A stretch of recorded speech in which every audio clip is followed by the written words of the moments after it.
(38주차) 파라샤 코라흐라고 하고 민수기 16장부터 읽습니다.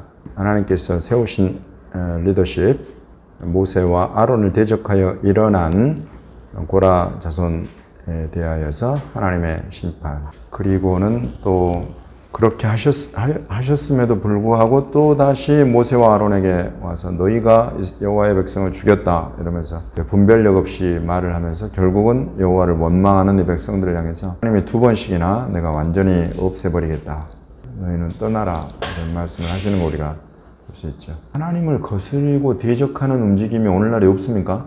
이 땅 위에 우리가 할 수 있는 어떤 징벌을 그들에게 가해야 되느냐 말이죠. 지금 하나님을 대적하는, 하나님께서 하나님을 대적하는 것과 동일하게 여긴 하나님이 세우신 자들을 대적하는, 결국은 그들이 아무리 자기들만의 어떤 그 논리를 내세우잖아요. 내가 여호와의 회중 앞에 우리가 다 거룩한데 너희가 너희를 높여서 왕이 되려고 하느냐. 어떻게 보면은 또 다른 사람들을 선동해가지고 그래 우리도 하나님의 백성, 쟤들도 하나님의 백성, 뭐가 달라 이러면서 막 이럴 수도 있게 만드는 이제 그런 것들 속에 담겨 있는 그런 하나님을 향한 대적과 그 교만한 것들을 하나님은 분별하시고 아신다. 그럼 그들을 향해서 모세와 아론이 어떻게 행했는가 이런 것들을 본다는 것은 오늘날도 꼭 아주 중요한 지혜를 주는 것은 분명히 이 땅에 오늘 이 동시대에 우리 눈앞에도 이 고라 자손과 같은 자손들이 있다 말이죠. 사람들로 봐서는 굉장히 논리적이고 합리적이고 할 말 잘하는 것 같고 우리를 대변하는 것 같은데 알고 보니까 하나님을 뜻을 거스르고 대적하는 그런 자들이 있다. 그것도 여호와의 백성이라고 하는 이스라엘 안에 있더라 말이죠. 하나님이 여기에서 우리에게 말씀하시는 방법은 무엇이냐. 이것을 이제 성경이 사실 하나씩 이런 것들이 지혜입니다. 지혜. 성경이 우리를 가르치는 지혜. 그것을 위해서 기록해 놓으셨는데 첫 번째로 하나님이 하시는 말씀은 떠나라는 거예요. 떠나라는 거예요. 예, 이들과 함께 있으면 그렇게 하나님을 대적하고 거스르는 그 무리 속에 있으면 같이 망한다 이거죠. 같이 수월의 산채로 빠져 죽게 된다 이것입니다. 그러니 그들과 육체적으로 물리적으로 함께 있는 것에서부터 떠나라는 것입니다. 벗어나라는 것입니다. 그래서 반드시 우리가 물리적으로 우리의 육체적으로 거리를 두고 사이를 두어야 되는 때가 있어요. 이것이 그러면 도망가는 거 아닙니까? 예, 도망하고 피하라는 것입니다. 이게 정말로 우리가 도망하고 피해야 될 대상으로부터 우리가 도망하고 피하는 것은 부끄러움이 아니다. 이 가운데 있으면 더럽혀지고 이 가운데 있으면 함께 더불어서 교만하고 높아져서 하나님을 대적하고 거스르게 되는 무리라고 한다면 그것으로부터 당연히 우리가 도망쳐야 된다.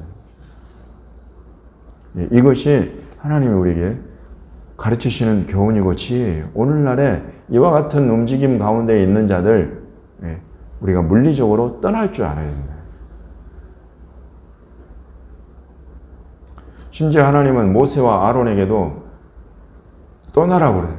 이 회중에게서 너희가 떠나라.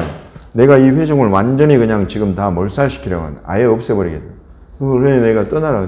근데 이 두 사람이 안 떠나요. 안 떠나고 거기 엎드려.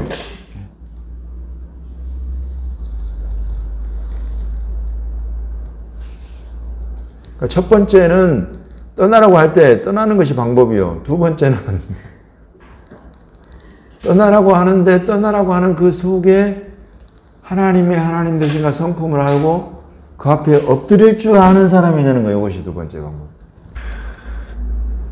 하나님은 분명히 하나님이 이루어 가시는 그 시대에 일이 있습니다.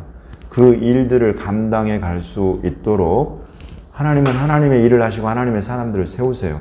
근데 그와 같은 것들을 대적하고 거스리는 이 세상의 움직임이 있다면 그것으로부터 하나님이 떠나라고 하실 때 물리적으로 떠날 줄 알아야 돼요.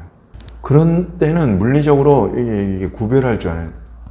완전히 이걸 이것도 아니고 저것도 아니고 그런 게 아니라 그것은 분명히 하나님 보시기에 지금 합당치 않은 것이다 하고 탁 돌아서야, 떠나버려야 이 사람들로 하여금 내가 정말로 하나님 보시기에 합당한가를 다시 되돌아볼 수 있는 기회가 되는 거예요. 그러나 이제 이 두 번째 방법을 우리가 생각해 봤을 때에 떠나라, 이들을 완전히 내가 멸절시키겠다. 이럴 때 떠나지 않고 그들 가운데 엎드릴 줄 아는 자가 된다는 것은 하나님 앞에 이 모든 것을 고치고 새롭게 해 주실 수 있는 분 앞에 우리가 엎드리는 중보의 사람이 되는 것이다. 지금 이제 분명히 이런 성경적으로 합당치 않고 시대적으로 다 합당치 않은 그런 주장을 펴는 사람들과는 우리가 분명히 물리적으로 거리를 둬야 합니다. 그러면서 두 번째 방법에 따라서 하나님 앞에 엎드려서 하나님, 이 나라, 이 민족, 이 대한민국 교회가 하나님 앞에 새로워지고 이렇게 온 세상에 움직여가는 그런 풍조에 따르지 않고 바르게 우리 하나님 백성답게 설 수 있도록 하나님 불쌍히 여겨주십시오. 한절한 목숨을 거는 그런 기도로 우리 하나님 앞에 엎드릴 줄 아는 사람이 되는 거예요. 분명히 지금 이 시대에 하나님의 이스라엘을 회복하고 구원하시는 것 2000년을 기다려오신 하나님의 뜻입니다. 그 일들을 하나님은 하나님의 교회와 더불어서 이루고 싶어 하십니다. 그러나 끝까지 신학적으로나 교리적으로나 또는 자기들의 어떤 생각으로 지금 하나님이 하시는 일에 대해서 동조하지 않고 동의하지 않고 그것은 이단이요, 잘못이요, 우리는 이런 주장을 펴는 사람들과는 기본적으로 우리가 거리를 둘 수밖에 없다. 떠날 수밖에 없다. 그러나 이 두 번째 방법에 하면 하나님, 주님이 피로 값주고 사신 교회 아닙니까? 이 온 교회가 우리 주님이 앞서가시면서 이끌어가시는 그 길, 곧 땅끝 선교와 이스라엘 선교의 두 가지를 온전히 이루기 원하시는 우리 주님의 그 뜻, 그 부르심 앞에 우리가 들어갈 수 있도록 하나님, 우리 대한민국 교회에 주의 지혜와 계시의 빛을 비추어 주십시오. 라고 엎드릴 수 있는, 여러분, 이것이 두 가지. 그러므로 하나님의 이 지혜의 방법은 뚜렷합니다. 끊고 떠나야 될 것들로부터는 완전히 끊고 돌이키고 떠나고 곧 하나님을 대적하고 거스리고 높아지는 이런 모든 것들로부터는 완전히 떠날 뿐만 아니라 그러나 그것이 주님의 교회요 이 나라의 민족 안에 있을 때는 그것을 품고 하나님 앞에 기도의 자리, 중보의 자리로 나가서 안아버리고 하나님 이곳에 하나님만이 하실 수 있는 일을 이 백성 가운데, 우리 교회 가운데, 이 나라의 민족 가운데 열어주시고 비추어 주십시오 라고 할 수 있는 하나님 앞에 나아가는 중보자가 되는 거예요. 이 두 가지를 우리에게 지금 말씀하고 계십니다.